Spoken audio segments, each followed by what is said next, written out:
Kenny, you heard. Kenny, you're hard? I don't even know. It says the Yorks need to give the team back to Eddie. Let's talk about it. So I love that this week has all been about Niners history, the rise of the 49ers. People don't know. This was a long time ago. The rise of the 49ers was a long time ago, but the transition of the 49ers from a DeBartolo team to a York team was a long time ago too. And I don't think people really know what happened. I mean, I don't even think I knew what happened. I think most people assume they know that Eddie D got in trouble with that riverboat gambling thing. He was, convicted of a felony. He was suspended by the league. He turned the team over to his sister. And then she gave the team to her husband, who seems to have given the team to his son, but it still seems to be run by the dad. So I always assumed that the league kind of just forced the sale, and that, Eddie had no choice and the Yorks had no choice. And it was just, well, we got it. I'm not allowed to own the team anymore, so let's keep it in the family. And the Yorks were like reluctantly taking it. Well, if we must, good sir, Eddie, and we'll give it to Jed if we're forced to do this. But I'm looking at Eddie DeBartolo's Wikipedia page, and you go down to the end, the financial and legal troubles, and this is what they write. DeBartolo could have returned to the team, but instead ceded control. Hold on. DeBartolo was fined by the NFL and barred from active control of the Niners for a year. That's it. It was a temporary suspension. DeBartolo could have returned to the team, but instead ceded control of the family to his sister, Denise, in 2000 in return for other parts of the family business empire. In spite of the public perception that the transfer has been forced by the league, DeBartolo confirms it was voluntary. This is what he said. Truthfully, the team really wasn't taken away from me. I think it's been a misnomer for many, many years. Commissioner Tagliabue did obviously suspend me, but as I was going through negotiations with my family, and we went through these negotiations and we went through them with lawyers. That sounds familial and fun and nice. Obviously, and with a judge in Akron, it did not come down to that team being taken. It came down to a decision that had to be made, whether or not I wanted the Niners or whether or not I wanted to take the other part of the company. So he was forced to choose.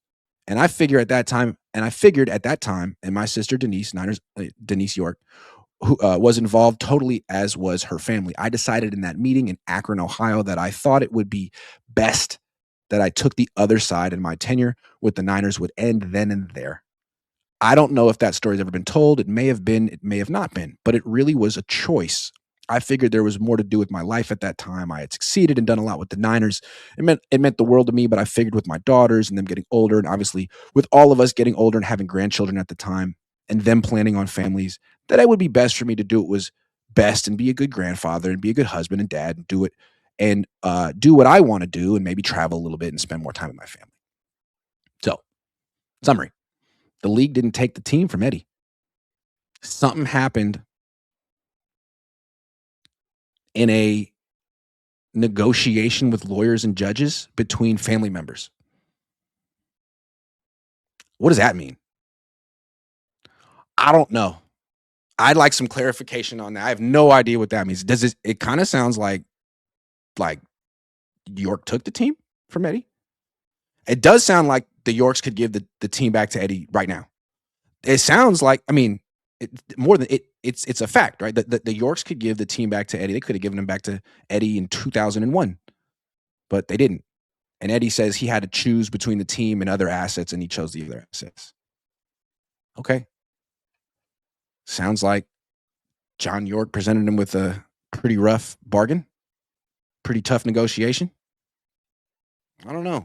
I always assumed the Yorks were just had to get the team because Paul Tagliabue said so, but I don't know. It sounds like that's not necessarily the case. I'd like some clarification, but it definitely, from what I'm reading here, Eddie isn't barred from owning the team. It's just that the Yorks own it now. And they moved the team to Santa Clara, and they built that awful stadium that no one likes. It's too expensive and too hot. and it's been 26 years, and they haven't won anything, and now Sam Darnold and the Seahawks are on the verge of winning the Super Bowl on his monstrosity of a stadium. So look, I don't know what happened. I don't know.